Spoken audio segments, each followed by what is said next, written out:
Today, recession comes a-knocking.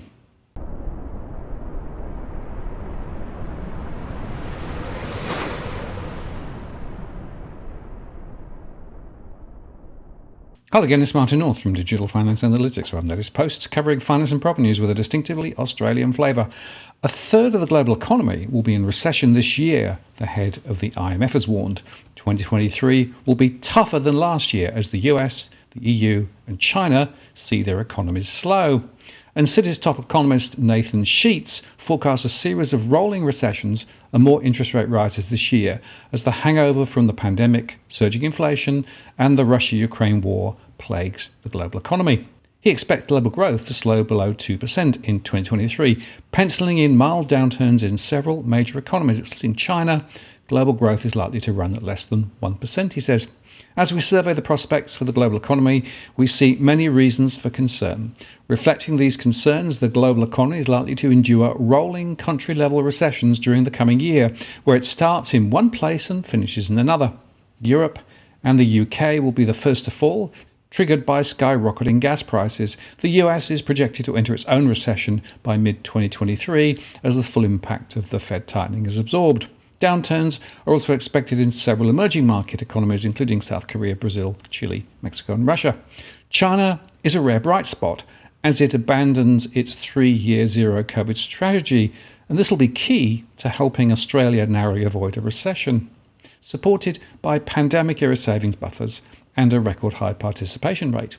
We're in this odd world where major countries are subject to their own individual narratives due to their exposure to the various shocks, citing COVID-19 and the Ukraine war, and how they responded fiscally but also sociologically, he says. His stormy outlook comes as US policymakers remind investors there is still more work to do on the inflation front, cautioning in the Federal Reserve's latest set of meeting minutes that an unwarranted easing of financial conditions would complicate efforts to restore price stability.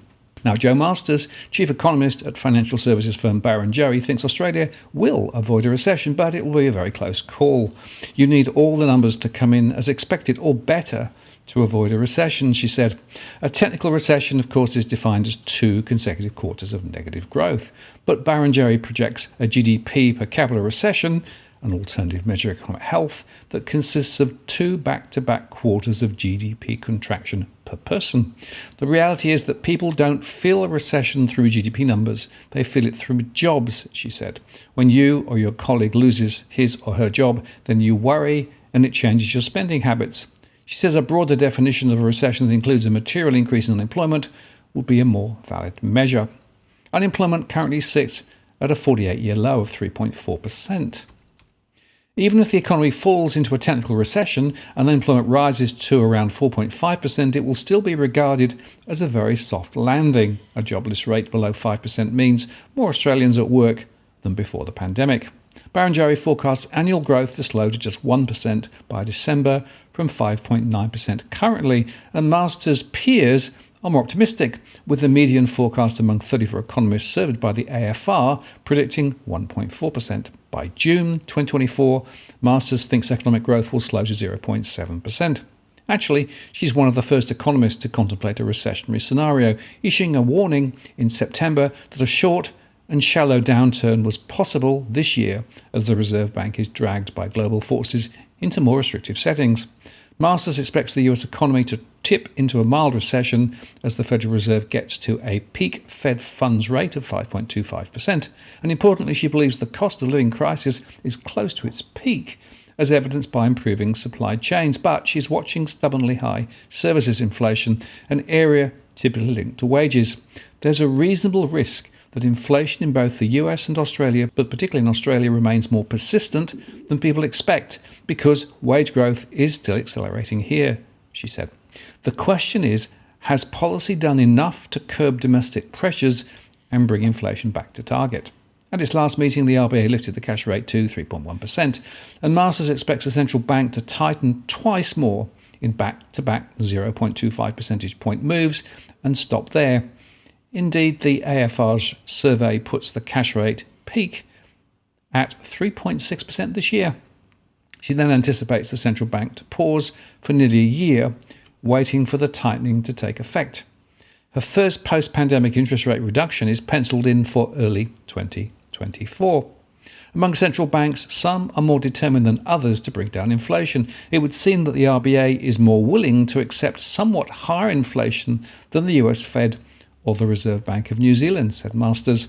Our sense is that the RBA is comfortable to have inflation trending down, even if it's sitting just above 3%. And she notes that RBA officials, including the governor, seem focused on keeping the maximum number of Australians at work and are reluctant to let the jobless rate return to 5%. That's a key reason why you'll see a lower terminal cash rate here, but such a tolerance will mean that it has less flexibility to cut interest rates than its peers. And the consequence of this is, of course, that interest rates staying higher for longer will put considerable more pressure on household budgets who are highly leveraged thanks to their mortgages. So I actually think that the key determiner of what happens is interest rates and what happens to those mortgage rates. Watch for my mortgage stress results, which are coming out very shortly, which continues to show more households are getting into difficulty. And that could well be a leading indicator of a recession here in Australia. I'm Martin North from Digital Finance Analytics. Many thanks for watching, and I'll see you again next time.